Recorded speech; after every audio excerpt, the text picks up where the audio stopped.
Now, it's probably obvious to you that every industry, opportunity, and organization is going to have different profitability, different margins, and their budget is going to be quite different. So I don't know what your budget percentage is going to be for you, but you want to think about your total revenue, your total net revenue, your total profitability, however you kind of look at things. And you want to figure out, hey, what is the max budget that we're going to have for our commission-based compensation plan, including both the sales leadership team and the sales representative positions. Now, if you Google this specific topic, it's typically 20 to 30% of the budget of gross revenue. But again, that may not be perfect for you. It's also important for you to think about your organization at scale. So as an example, if you're doing 1 million today and your big goal is to get to $10 million over the next 3 to 5 years, and you create a sales rep and a sales leadership budget of 25%, but at scale, when you go from 1 to 5, 10 million, if your operations costs are exponentially higher than they are today, well, that 25% budget may be hurting your budget for everything else. So it's important to think about the future when you think about your sales rep and sales leadership budgets, and you're going to total these at the beginning so that you don't get hurt financially as you grow your team later. I personally made this mistake years ago when building our business. In the first couple years, we were like 40 to 50% profit margins. And then we started to scale up our sales team. I overpaid at the beginning. And as our marketing and operations costs grew over a couple of years, all of a sudden the company wasn't making any money. And it took about a year to fix that and get profitable as an organization. And part of that required adjusting our sales rep commission plans, which is never a fun conversation to have. And so it's good for you to plan for the future to try to prevent these things in the future from happening. So considering the average organization budgets 20 to 30% of gross revenue to the sales team, for the sake of this video training, I'm just going to assume the middle, which is 25%. Now, again, that may not be the perfect percentage for you, but for the sake of this training and illustration, I'm going to use 25% as our total budget. Now that we understand our total budget, before we understand like the percentages for the sales rep comp plan, what I want to do is deduct that leadership cost from the total percentage of 25%. This is also something that you have to kind of assume about in the future. And the way that you do this is you kind of reverse engineer the leadership org chart that's going to be required to build the sales team that you want. What's also cool about the math I'm going to go through right now is that you'll understand exactly the organization that you need to build to accomplish your goals, which will be good for your recruiting plans in the future. So let's go back to the $1 million to $10 million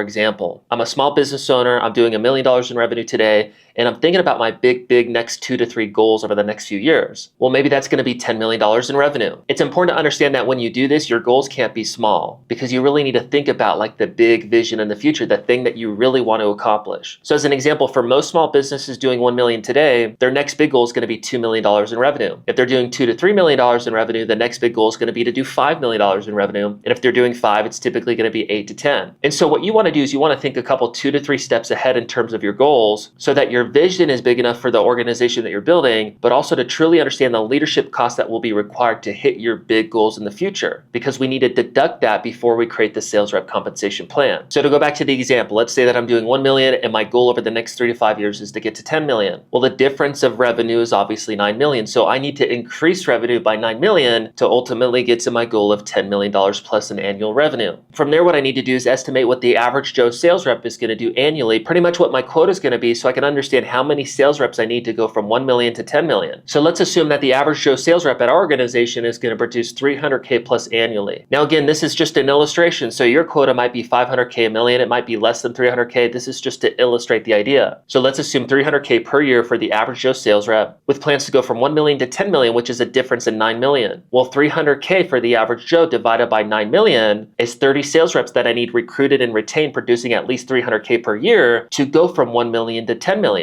Now what I've done is I've understood that I need 30 sales reps to get to my goals. And obviously that's going to require a fairly large sales leadership team to manage that organization. So now that I understand I need 30 sales reps, I want to understand how many sales managers I'm going to need. So maybe for our plans, we're going to have 5 reps for every sales manager. So 5 reps divided by 30 is going to be 6 sales managers that are required to manage over these 30 sales reps. Now, most likely those sales managers are not going to report to ownership. So there may be a couple of regionals or directors over that sales management team, and maybe even like a president of sales or a VP of sales as an executive sales leader that oversees the directors and the sales managers. And all of a sudden I built a 9-person sales leadership team that is required to manage this team of 30 that's going to get me from 1 million to $10 million in revenue. And the reason that we do all this is because we want to understand what that executive sales leader, maybe the VP of sales, that middle layer, maybe the couple director of sales that are overseeing 3 sales managers each, as well as the 6 sales managers that oversee the 30 reps, we want to understand what the cost of that is to the organization, because that's ultimately 3 layers of sales leadership that I want to pay as well as possible to ensure they're happy at their job and they stay with us long term. Now, it depends on how big your goals are, because the bigger the sales team required, the more leadership levels that you'll need to pay. But what we see within our client base is a minimum of 5 and typically up to 10% is required out of the budget to ensure the company has enough money to pay the sales leadership team well. So I want to figure out the sales team that's required to accomplish my goals, reverse engineer the leadership org chart required to get there, and estimate to the best of my ability the percentage to the gross revenue it's going to cost me,